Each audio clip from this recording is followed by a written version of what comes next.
Doctor Yunus Tarique রহমানের বৈঠক হবে 1-to-1। কি থাকছে বৈঠকের আলোচ্য বিষয় জানতে হলে পুরো প্রতিবেদনটি দেখুন। যুক্তরাজ্য সফররত অন্তর্বর্তী সরকারের প্রধান উপদেষ্টা অধ্যাপক ডক্টর মোহাম্মদ ইউনুসের সঙ্গে বিএনপির ভারপ্রাপ্ত চেয়ারম্যান তারেক রহমানের একটি বৈঠক আগামী 13ই জুন অনুষ্ঠিত হবে।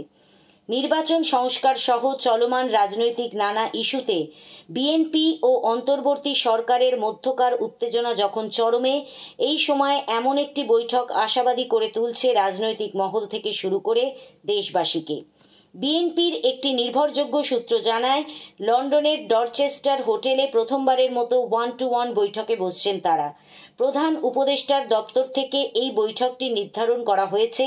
ইতিমধ্যে প্রধান উপদেষ্টার পক্ষ থেকে তারেক রহমানকে আমন্ত্রণও জানানো হয়েছে। আগামী 13ই জুন এই বৈঠক হওয়ার সম্ভাবনা রয়েছে। স্থানীয় সময় সকাল 9টা থেকে 11টা পর্যন্ত 2 ঘন্টা চলবে এই বৈঠক।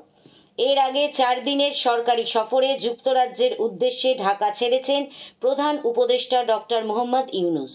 গতকাল সোমবার সন্ধ্যা 7:30টায় এমিরেটস এয়ারলাইন্সের একটি ফ্লাইটে তিনি লন্ডনের উদ্দেশ্যে রওনা হন।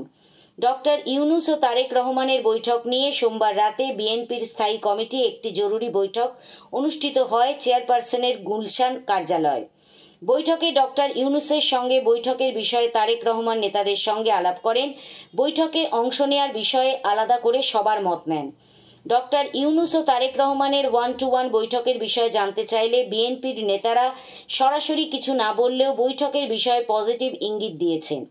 স্থায়ী কমিটির বৈঠকে আগামী নির্বাচন নিয়ে কোনো আলোচনা হয়েছে কিনা জানতে চাইলে এই বিষয়ে বিএনপির এক সিনিয়র নেতা বলেছেন, এই বিষয়ে আমাদের ভারপ্রাপ্ত চেয়ারম্যান ডক্টর ইউনুসের সঙ্গে দেখা করে কথা বলবেন লন্ডনে। এই বৈঠকের বিষয়ে বিএনপির মহাসচিব মির্জা ফখরুল ইসলাম আলমগীর বলেছেন, লন্ডনে প্রফেসর ডক্টর মোহাম্মদ ইউনুস ও বিএনপির ভারপ্রাপ্ত চেয়ারম্যান তারেক রহমানের বৈঠক রাজনীতির জন্য টার্নিং পয়েন্ট হতে পারে।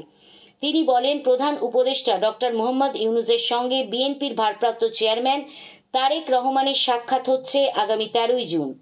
লন্ডনে স্থানীয় সময় সকালে এই বৈঠক অনুষ্ঠিত হবে। সকাল 9টা থেকে বেলা 11টা পর্যন্ত 2 ঘন্টা ব্যাপী এই বৈঠক অনুষ্ঠিত হবে। বিএনপির শীর্ষ নেতাদের ধারণা, দুই নেতার এই প্রথম সাক্ষাতের গুরুত্ব অনেক বেশি, বিশেষ করে আগামী নির্বাচনের সময়। নির্বাচন পরবর্তী বর্তমান অন্তর্বর্তী সরকারের এজেন্ডা, তারেক রহমানের দেশে ফেরার প্রাসঙ্গিকতা সহ নানা গুরুত্বপূর্ণ বিষয় নিয়ে দুই নেতার মধ্যে আলোচনা হবে।